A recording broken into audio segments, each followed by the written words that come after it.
کچھ لمحوں کے بعد جیسے علی زین العابدین سید الساجدین خانہ کعبہ کی طرف بڑھے اور جب جیسے ہجر اسود کی طرف بڑھ رہے تھے تو لوگ راستہ چھوڑ رہے تھے. آگے بڑھ کر کوئی پاؤں کے بوسے لے رہا تھا, کوئی ہاتھوں کے بوسے لے رہا تھا, اور فرزند حسین آگے بڑھتے چلے جا رہے تھے جہاں تک کہ بہت اطمینان سے ہجر اسود کے قریب پہنچ کر ہجر اسود کا بوسہ لیا. تو شام سے آئے ہوئے اس کے محافظوں نے اور سپاہیوں نے حشام بن عبد الملک سے پوچھا یہ کون ہے, اور جاننے کے باوجود اس نے کہا کہ میں نہیں جانتا یہ کون ہے, پتہ نہیں کون ہے. لیکن فرزدق شاعر قادر الکلام شاعر تھا, وہاں کھڑا تھا, اور جیسی سنا کہ حشام کہہ رہا ہے میں نہیں جانتا, کا تعجب ہے تو نہیں جانتا ہے, میں تعارف کرواتا ہوں یہ کون ہے, یہ حسین ابن علی کا بیٹا علی زین العابدین ہے. اور پھر فی البدی اشعار پڑھنے لگے کہ الذی یعرفہ البطحاء الذی یعرفہ البطحاء وطلعتہ, یہ وہ ہے کہ جسے مکہ کی سرزمین جانتی ہے اور مکہ کی سرزمین کا ذرہ ذرہ جانتا ہے. والبیت یعرفہ والحل والحرم,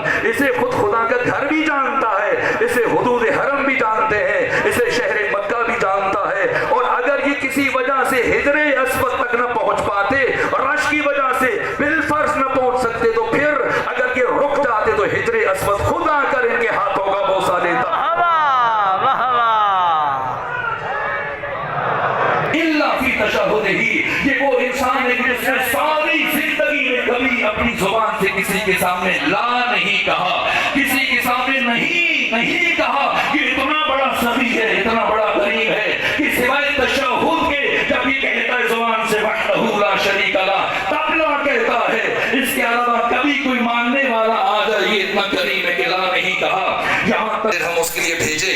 اس نے وظیفہ منقطع کر دیا تھا حشام نے, اور امام نے 12,000 درہم بھیجے تو اس نے واپس بھیج دیے کہ میں نے خدا کی خوشنودی کے لیے اشعار کہے تھے. کہ یہ بھی تمہیں خدا کی طرف سے دیا جا رہا ہے اس لیے کہ تمہاری نیت پر کوئی شبہ نہیں ہے, لیکن ہم آل محمد جب کسی کو عطا کر دیتے ہیں تو پھر واپس نہیں لیتے, بس یہ عطا ہے اور یہ جود ہے, اور آپ کی زندگی کے باقی مراحل بیان شجاعت ہے اور یہ جرأت اظہار ہے کہ جب عبید اللہ ابن زیاد کے دربار میں پہنچے تو ایک مرتبہ تمام بیویوں اور خواتین کے درمیان دیکھا ایک مرد کھڑا ہے, پوچھا تو کون ہے, کہا میرا نام علی ہے, میں حسین کا بیٹا ہوں. کہا علی کو تو اللہ نے کربلا میں قتل کر دیا تھا, یہ تم کون سے علی ہو؟ کہا وہ میرے بڑے بھائی علی, وہ میرے چھوٹے بھائی علی اکبر تھے, اور انہیں خدا نے قتل نہیں کیا, لوگوں نے قتل کیا, کہا خدا نے قتل کیا. امام نے سورہ مبارکہ زمر کی آیت نمبر 46 پڑھی اور کہا اللہ یتوفی الانفس حین موتها, پروردگار نے میرے بھائی علی اکبر کی روح کو قبض کیا.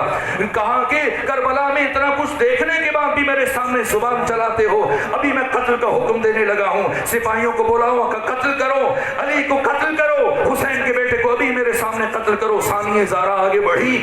جناب امام سجاد کے سامنے کہا پھوپھی جان ہٹ جائیے, یہ مجھے قتل کی دھمکی دیتا ہے کربلا کے بعد بھی, کیا تجھے نہیں پتا کہ قتل ہونا ہمارا معمول ہے اور شہادت ہمارا